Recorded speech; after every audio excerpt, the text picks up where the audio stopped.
வணக்கம் நேயர்களே. புரட்சித் தலைவர் பொன்மன செல்வர் என்றால் நமக்கு சற்றென்று நினைவுக்கு வருபவர்தான் எம்ஜிஆர். இவரை 8வது குடைவள்ளல் என்றும் சொல்லலாம். அந்த அளவுக்கு ஏழைகளுக்கு வாரி வாரி வழங்குவார். அவரை பின்பற்றி வந்தவர்தான் கருப்பு எம்ஜிஆர் என்றழைக்கப்படும் விஜயகாந்த்.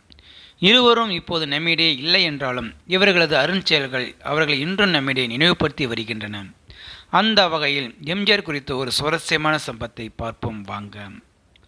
உங்களுக்குன்னு சொத்துக்களை சேர்த்து வச்சிருக்க எண்ணம் இல்லாமல் இப்படி வாரி வாரி வழங்கிக்கிட்டே இருக்கீங்களே, அதுக்கு எண்ணம் காரணம் என்று எம்ஜிஆரை பார்த்து ஒரு நிருபர் கேட்டாராம். அதற்கு எம்ஜிஆர் சொன்னாராம், சொத்துகள் கடைசி வரை நம்மிடம் இருக்கும்னு நினைக்கிறது தப்புங்கிறது தான் என்னுடைய கருத்து என்று சொன்னாராம். என்னை முதலாக ஹீரோவாக நடிக்க வைத்தவர் ஜூபிட்டர் சோமு. ஒரு காலத்தில் இந்த ஸ்டுடியோ அவருக்கு சொந்தமாக இருந்தது. அவர் எதிரில் வந்து நிற்கவே பயப்படுவோம். இப்போது அதே ஸ்டுடியோவுக்கு பங்குத்தரராக இருக்கிறேன் என்று எம்ஜிஆர் சொன்னாராம். என்னை விட அனுபவத்திலும் ஆற்றலிலும் பன்மடங்கு உயர்ந்தவர். அவருக்கே அப்படி ஒரு நிலைமை வந்ததுன்னா நான் மட்டும் எத்தனை நாள் இந்த ஸ்டுடியோவுக்கு முதலாளியாக இருக்க முடியும்? எனக்கு இது புரியுது.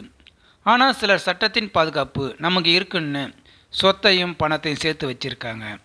நம்ம பாதுகாப்பு இல்லாதது சட்டத்தின் பாதுகாப்பில் நம்ம எத்தனை நாள் வாழ முடியும்? அது மட்டுமா, இந்த செல்வம் எல்லாம் யார் தந்தது? மக்கள் தந்தது தானே. அவர்கள் தந்ததிலிருந்து தான் நான் தருகிறேன். தேவைக்கு மேல் பணத்தை சேர்த்து வைப்பதில் ஏற்படுற மகிழ்ச்சியை விட பயனுள்ள வகையில் மற்றவர்களுக்கு உதவும் போது அடையிற மகிழ்ச்சியை நான் பெருசாக நினைக்கிறேன் என்று எம்ஜிஆர் சொன்னாராம். ஸோ நேயர்களே, இந்த வீடியோ பார்த்துருக்க நீங்கள் வீடியோ பிடிச்சிருந்தால் லைக் பண்ணுங்கள், ஷேர் பண்ணுங்கள். வீடியோ பற்றின கருத்துக்களை கமெண்ட் பாக்ஸில் கமெண்ட் பண்ணுங்கள். அப்படியே பக்கத்தில் இருக்கிற பெல் சிம்பிளையும் கிளிக் பண்ணுங்கள். அப்போ தான் நான் போடுற வீடியோ அடிக்கடி வந்து ரீச் ஆகும். மறக்காமல் சேனலை சப்ஸ்கிரைப் பண்ணுங்கள். தேங்க்யூ. வணக்கம்.